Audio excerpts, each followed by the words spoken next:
Okay, mga kaibigan, ayusin ko muna tong dessert. Ito ang dessert. Meron akong mga puno dito.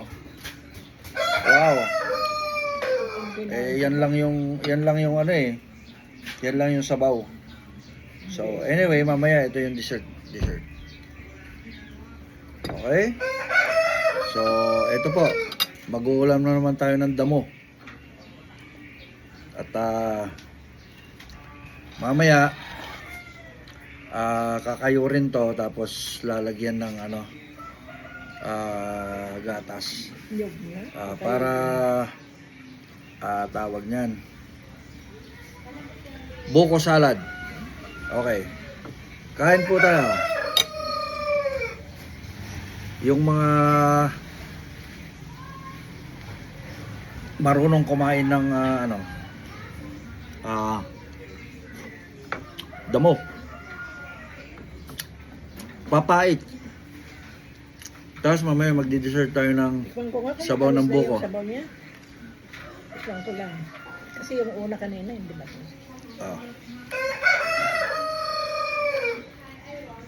Dati yan, tinanim ko yan, mga at least mga way back 2012. So mga mahigit 10 years. Marami na rin kaming na-harvest na buko, makapuno.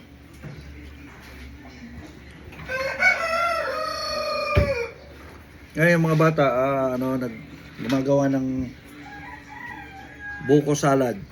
At least hindi na kami bumili. Meron ng sariling pinag-harvestan. So yan, dito sa province. Medyo matagal-tagal lang na pag-aantay kung magtatanim ka, kaya lang syempre pagka bumunga na, tuloy-tuloy na. So yan, ganyan ang style dito sa probinsya.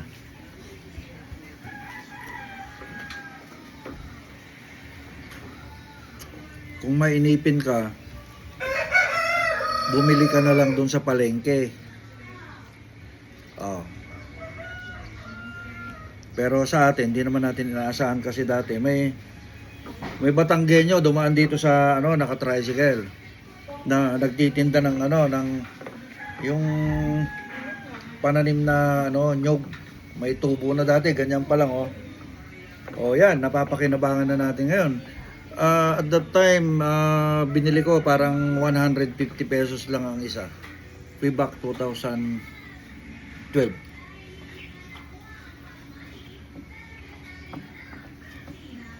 Pero nakailang harvest na ako dyan. Yung nga lang, mas maliit yung bunga. Hindi kagaya ng mga ordinaryo na medyo malalaki konti. Since nandito tayo sa probinsya, akala ko tinanim ko dun sa harapan parang tawag niyan, parang halaman lang ba, gano'n. Hindi namamalayan, mamaya bumubunga na.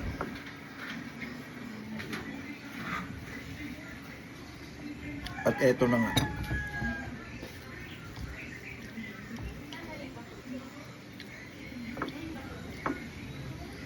Anyway, sa mga carnivorous, hindi mabubuhay sa ganitong klase ng lifestyle.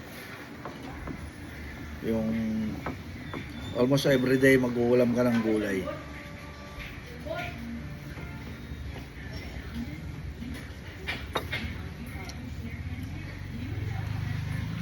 Kasi paminsan-minsan lang dito may nagkakatay ng baboy.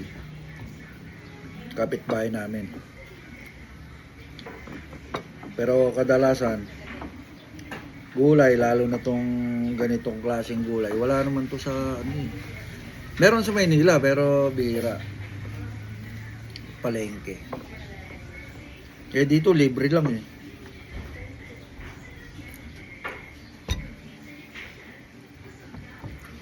Punta ka lang sa bukid. Maglaga ka lang ng konti, meron ka ng masustansyang pagkain. Ganyan ang lifestyle dito. Kung medyo maselan ka naman, ba marami rin dumadaan. Isda.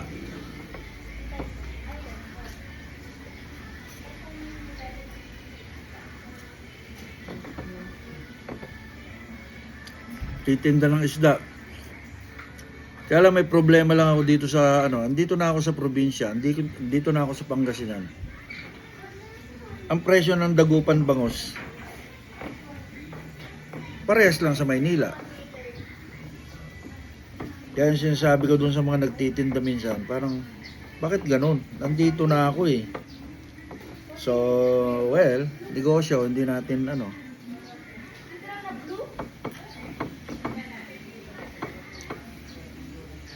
masabi.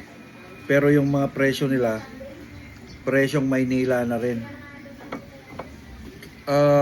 Kahit na yung mga ibang mga, kunyari, daing, mga kung ano man, consider na nandito na malapit sa dagat eh. Parang tinitignan ko kasi ako ang nag-grocery sa Maynila. Ako namamalengke. Parehas lang, kaya sabi ko, wag na. Doon na lang, lahat naman nandun eh. Kasi isip natin minsan, siyempre, andito tayo sa probinsya, mas mura. Hindi lahat. Titignan mo. Gaya ng, kunyari, presyo ng mangga. Meron dito, 80, 50, mga ganyan. Yung hinog. Sa Maynila, pinakamura, mga 120. Ano yung bang hinahalo nila dyan sa langka pag ini-slice nila sa palengke? Hindi nangingitim. Baka yung Meron yun eh. Baka yung sinasabi formalin. Pina-injection ng patay. Hindi formalin. Hindi naman natin alam yun eh. Meron Pero sa palengke nga, ganun, na-slice na. Parang hindi naman umiitim. Parang Oo, may hinahalo nila. may linalagay. Anyway, pag nasa Maynila na, siyempre, may chemical na.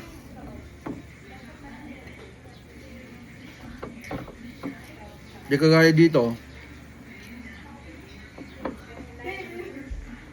talagang wala pang hindi na-sprayhan pa.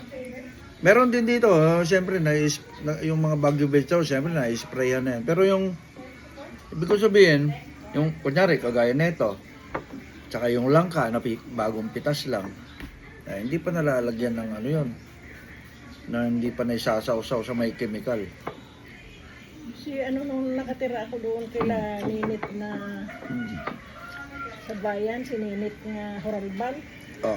Doon noon, naglalaga siya ng ganyan. Ang sarap naman. Masarap naman talaga. Langka lang. Kaya lang matrabaho. Kasi may langka kasi kami dito eh. May mga bunga na rin. Matrabaho kasi yung yung malagkit na yung dumidikit dito sa may dumidikit dito sa kamay. Ilaga niya, haluan niya ng mga buto-buto. Nagimas mo. Balak ko nga pumitas ng sige, mag-uwi tayo ng kasi naman, babalik na naman tayo dito siguro. Kakabakasyon na naman, mga siguro matatagalan na naman konti. Kasi pagka may pasok mga bata, siyempre, hindi naman meron na kasi kami lang mga, siguro ganyan na yung mga bunga eh. So, pwede mag-uwi at gugulayin na lang. So, gulayin lang. Tanungin ko sa paligid kung ano yung hinahalo. Ewan ko lang kung sasabihin sa'yo, siyempre, sekreto nila yun. Kasi yung saging doon, hindi na natin maabutan yon. Na naman. Kasi siguro Anong saging yun? Ayun yung may bunga doon. Anong klase dipig? Hindi.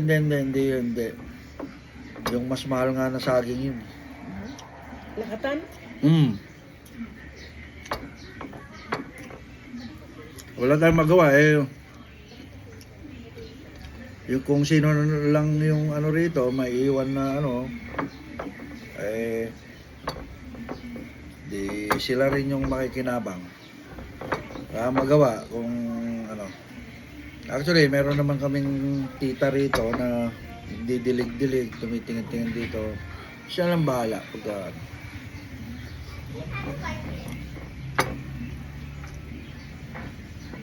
anyway, so natapos na yan. Papait. Ulam ko. Ako, pwede ako mabuhay sa gubat. Pwede ako mabuhay sa bundok. Ito, yung sabaw ng ano, makapuno. Hindi matamis.